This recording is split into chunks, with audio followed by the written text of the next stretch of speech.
This is huge. President Trump just opens a $971 million can of whoop-ass on Washington. Budget proposes killing all funding for.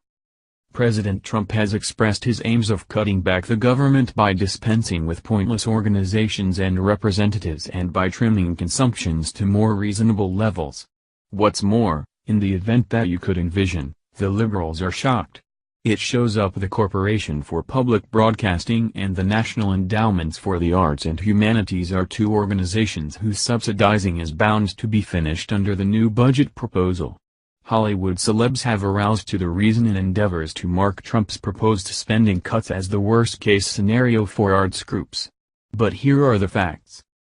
However, defunding the Corporation for Public Broadcasting is unlikely to cripple either PBS or NPR.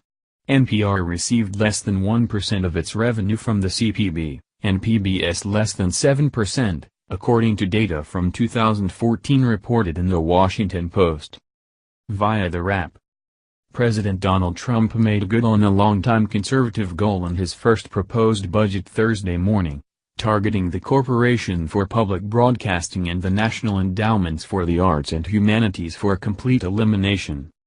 Trump's budget would be out of the $445 million budget for the Corporation for Public Broadcasting, a relatively small source of funding for programming and broadcast operations on public TV stations and NPR radio stations nationwide, per Washington Post. The budget would also eliminate budgets for both national endowments, which stood at $148 million each in 2016. As well as $230 million for the Institute of Museum and Library Services, which supports libraries and museums. Additional cuts would affect two tourist mainstays in Washington, D.C., the Smithsonian Institution and the National Gallery of Art. Combined, the four arts organizations account for less than 0.02% of the U.S. government's $3.9 trillion budget. In 2016, the NE allocated $47 million to 50 states and 5 jurisdictions, funding that helped leverage $368 million from state governments to support arts organizations through more than 24,000 grants, according to the National Assembly of State Arts Agencies.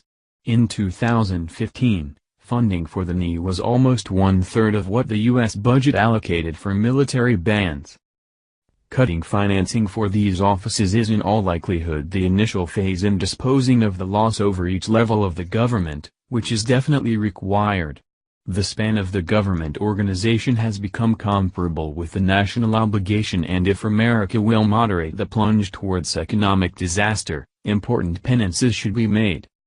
Public broadcasting and the arts and humanities will simply need to collect help from private residents, which is not hard to do.